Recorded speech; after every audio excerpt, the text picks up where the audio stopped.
Hey, what's up? What's up? Paris Art for You checking in. And today we're getting ready to create a 3D letter out of a cereal box. So for this, all you're going to need is ruler, that's a marker, something to write with, obviously, a pair of scissors, and some masking tape. Let's go.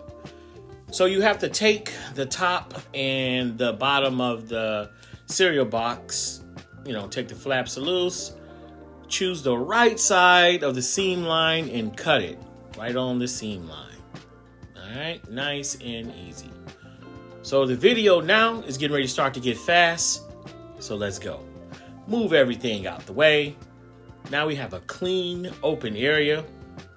So we're going to do a stick letter, whatever your first name, last name you want to do, but you want to do a stick letter. Draw big, draw very big. And if you know how to turn that stick letter into a box letter or a bubble letter, it's the same principle. I teach my students. So you draw that stick, go around it. The further away from it, the thicker it'll be. So just make sure that you do that, and then take your marker and then go around it, the lines that you made, the sketch lines, to make them sure. So take your time and do that. And now once you've done that, it's time to go ahead and get rid of all of this extra space that we have with the cereal box. So cut along the lines. Cut along the lines. The top flap, the side flap, cut along the line. We will be using those later, but you want to have a nice clean panel. There we got it. So we got a nice clean panel here.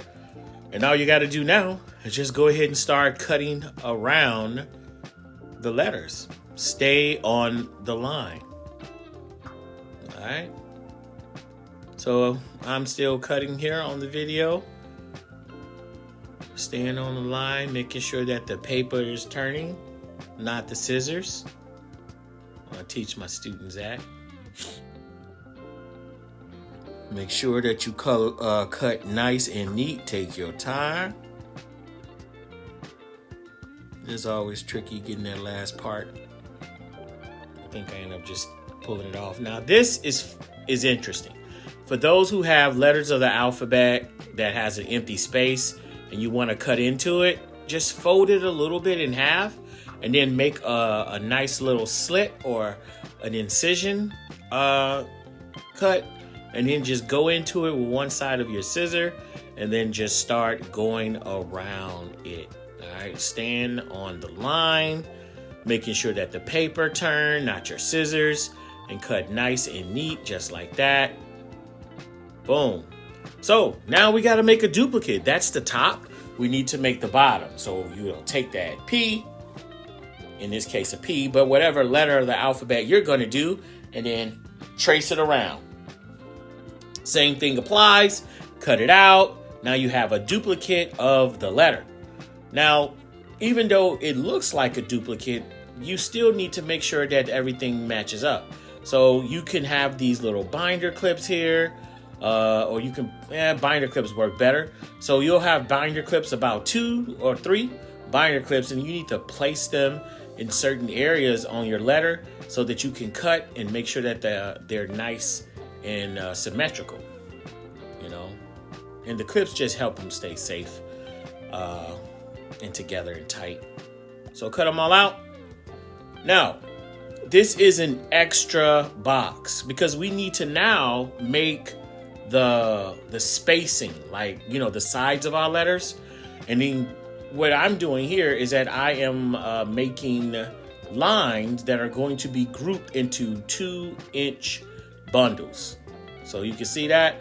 So we got 2-inch, 12-inch bundles, and then all we're going to do now is cut them out. When you cut them out, each 2-inch, you should have 4 to 5 bundles from a box. All right. Now these are what's going to be used to give us our depth, of our form. So you see the way that I'm actually putting them next to the letter. You need to make sure you do that.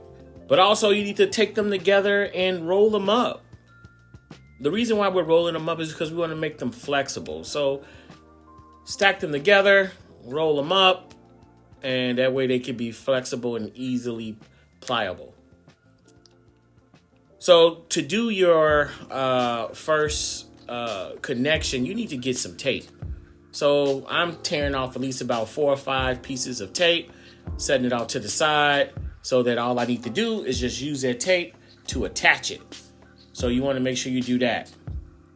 So start on the edge or the end and then just tape it that way, right? You got 2 tapes just holding it down, and you'll notice that it'll start to bend, right? But you still have to secure the tape as you go to bend, all right?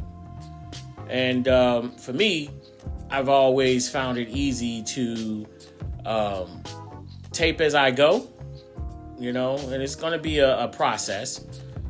And also, too, at the end of your strip, what can make it easier is put a piece of tape at the end of that strip. All right, as well on the front part of our letter. And I didn't mention this earlier, but we are using the cardboard side facing you because that slick surface, when we have to paint it, it just makes it hard. So we want the cardboard side exposed. But you see how I put the tape at the edge of it, the last part of that strip, and it made it form to whatever shape that I'm doing. And then all you got to do now is just fill in the gaps with the tape. So it's pretty much an easy process from here. It's pretty much self-explanatory. You just need to have those pieces of tape on hand when you're doing it. All right.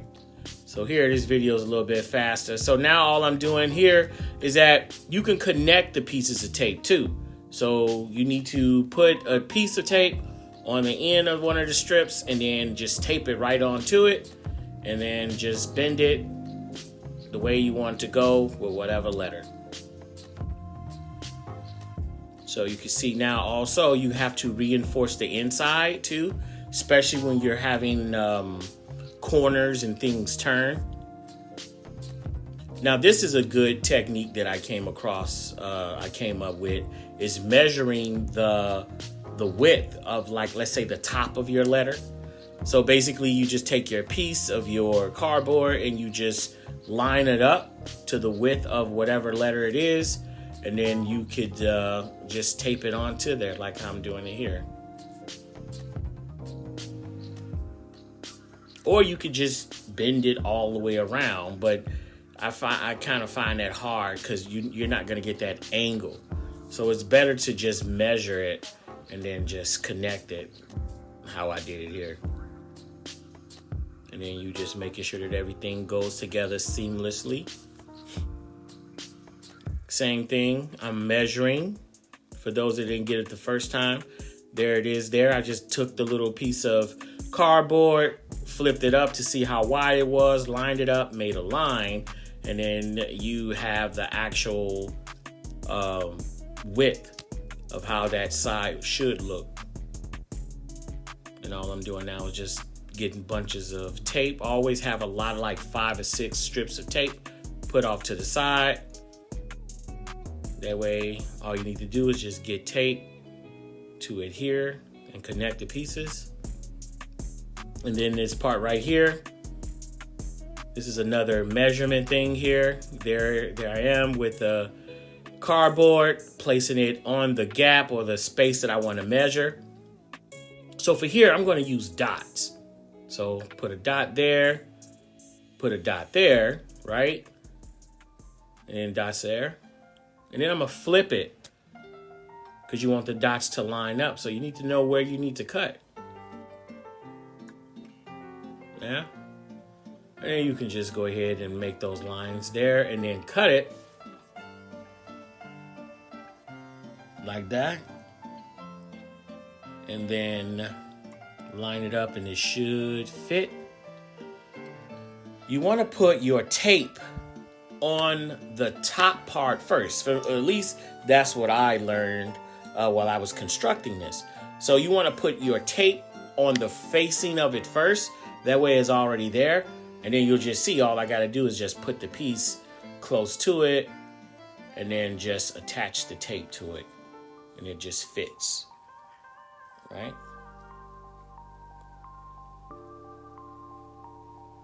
This is a very, very fun project that I never even knew that I could do. Really enjoyed it. All right, so for those who have letters that got spacing inside, now this is going to be a little tricky. So you need to first measure out whatever straight lines you have. The curves are going to be easy, but you're just doing the little measurement like I did before. Kind of measure where those pieces are. Do the top, do the bottom of it. That's how wide that space is going to be. And then I'm just going to cut it. Right? And lined it up. It fits. Put some tape. Right? And then fit it there. And then the tape just goes on the other side. So that it basically just keeps it. Look, it's kind of like a little door. Right? Now, this is where you have to just, I don't think measurement comes into play with this. I think for this, you just need to have a long enough piece to be able to fill in that space there. So always keep your tape handy. Go ahead and connect those. You want to make sure that you secure everything in place, because we're not like gluing things, we're using tape, so you got to use a fair amount of tape. And the approach that I'm showing you all here, just like with painting for my students, it's just practice, man. Things you do, the more you do it, you get better at it. You find shortcuts, you find workarounds, and things like that. So what I'm showing here, I'm sure that there's more easier ways to do it, but this is the way that works for me so far as trying to do that filling of the middle of the letter P. So, and you want to make sure that you put tape on the outside. So here we are with the last part of the assembly. So now we're just putting the back part of it. And the reason why, I don't even know why I did that part. That's interesting. Because I was well, one side of your letter is going to have the slick side showing, right? That's going to be the side that's showing. So the cardboard side is going to be the face of it. And then that's obviously the back. But if you can see what I'm doing now with the strips of tape, I'm just basically putting them, just attaching them now, simply. Going around each area, trying to make sure I seal up any spaces. And you got to make sure you get the middle part. That's what I was meaning to say earlier with the middle. Just going around. Boom. All right. Got to make sure you secure that opening there.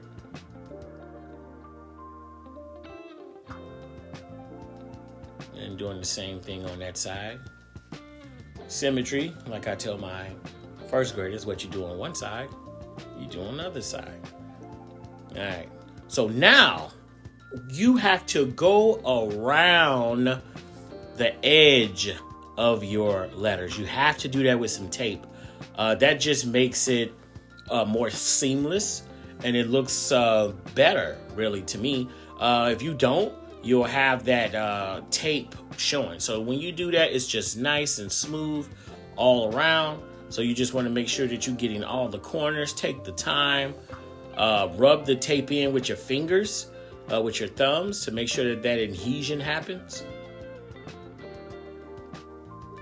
Yeah. So just working around with this here. So just think about that tape being sort of like a extra protective layer on the tape that you put down the first time. And so, yeah, that's what we have here. I'm just going to continue to keep going around that P. I think that was the first side that you all did. That was the back side. So what you did on the back, you got to do it on the front. And then that's what I'm doing here, going around, enjoying the process. Enjoying the process. You got to kind of fold the edges too. Like I just noticed I'm doing that like I like folding a Christmas present, like with the little parts of the P. You know, you got to fold one end in and another end in and then fold it on top. And then you might have to put even another piece of tape on it just to keep it down. So, yeah, this was an interesting craft project. And all you need is just an empty cereal box and you can make 3D letters. Boom. So here is the fun part, the painting. My students are definitely looking forward to this. So once you get that all done and painted in, you want to paint it all in. Do the sides first. For me, I feel that doing the side first is much easier than doing the top, then the sides, right? So just do the sides first. And then once you paint the sides, let that dry, and then we will put another coat of white on it. And if you like, you can paint the back, but you don't necessarily have to.